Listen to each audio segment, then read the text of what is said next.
Et si, depuis le début, on s'était complètement trompé sur ce qu'est la vie? Et si l'évolution, ce n'était pas juste une suite d'accidents et de hasards, mais le résultat d'une immense stratégie? C'est une idée audacieuse, on est d'accord, mais c'est celle qu'on va explorer ensemble aujourd'hui. Voilà la question centrale. Est-ce que la vie, au fond, c'est juste de la physique appliquée? Il faut savoir que depuis des décennies, c'est l'idée qui domine. On a utilisé des modèles venus de la physique pour tenter de comprendre les systèmes complexes, y compris le vivant. Mais est-ce vraiment le bon outil pour analyser des organismes qui agissent, qui choisissent, qui créent?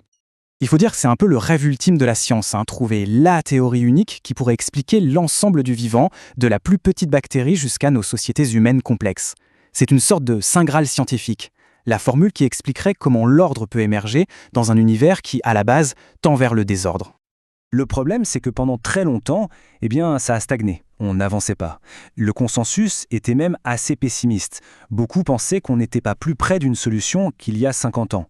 Certains chercheurs ont même fini par baisser les bras, suggérant que la tâche était tout simplement impossible. Alors, pourquoi ce blocage? Selon le théoricien Graham Snooks, on a fait 2 erreurs majeures. La première, c'est d'avoir essayé d'appliquer les mêmes règles à des choses inertes, comme des cailloux, et à des êtres vivants, comme des renards. Et la seconde, qui est cruciale, c'est qu'on s'est uniquement concentré sur le comment les choses interagissent, en oubliant totalement de se demander pourquoi elles le font. Quelle est leur motivation? Ok, alors plongeons un peu dans ce modèle dominant. Comme on l'a dit, il vient tout droit de la physique, et son idée de base, c'est que la complexité émerge spontanément, à partir d'interactions toutes simples et locales entre les différents composants d'un système. L'analogie parfaite pour comprendre ça, c'est le tas de sable. Imaginez, on verse des grains de sable un par un. Le tas grandit, il devient plus complexe, il atteint un point qu'on appelle critique, et là, un seul grain de plus peut provoquer une avalanche, petite ou énorme. La structure globale a émergé sans aucun plan, juste par les interactions locales. Les sciences sociales ont repris cette idée. Mais au lieu de grains de sable, on utilise des agents dans des simulations informatiques. Ça peut être des personnes, des entreprises. On leur donne des règles d'interaction très simples, on lance la machine, et hop, on voit apparaître des schémas sociaux complexes, comme par magie. Sauf que c'est exactement là que le bât blesse. Pour Snooks, cette méthode ne décrit absolument pas notre monde. Elle crée des sortes de sociétés artificielles, des mondes aliens qui n'ont rien à voir avec le nôtre. Pourquoi? Simplement parce que l'hypothèse de départ, celle de la physique, serait complètement fausse quand on l'applique aux vivants. D'ailleurs, il y a une nuance de langage ici qui est capitale. On parle d'auto-organisation. Mais est-ce que le tas de sable s'auto-organise vraiment? Les grains, ils ne choisissent rien.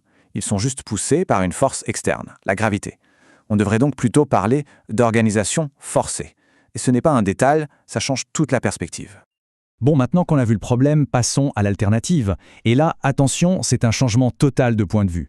L'idée, c'est que si la vie n'est pas poussée par des forces extérieures, alors elle doit être tirée par quelque chose qui vient de l'intérieur. C'est le cœur de la théorie de la stratégie dynamique. Le virage est à 180 degrés. On arrête de voir les organismes comme des boules de billard qui réagissent passivement au choc. Non, dans cette nouvelle vision, les organismes sont des agents actifs. Ils poursuivent des objectifs pour survivre et prospérer. Ils ne subissent pas seulement, ils agissent.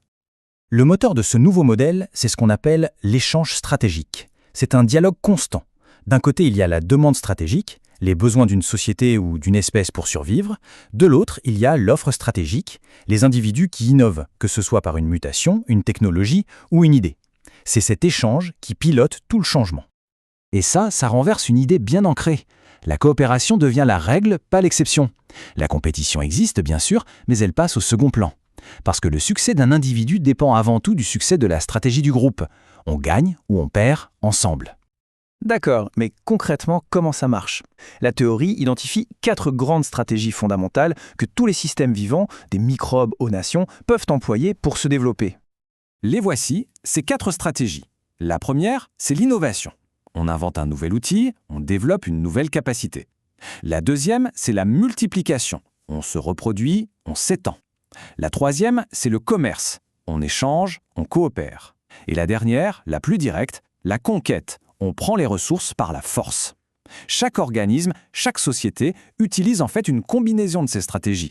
Mais comment un organisme choisit sa stratégie? En fait, il ne fait pas de calcul compliqué. C'est un processus d'essai-erreur et surtout d'imitation. Les individus observent ceux qui réussissent le mieux et copient leur stratégie.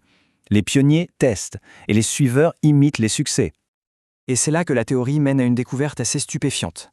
En analysant les grandes transitions de l'histoire de la vie, de l'ADN aux civilisations, un schéma se dégage. Chaque étape majeure a pris seulement un tiers du temps de la précédente.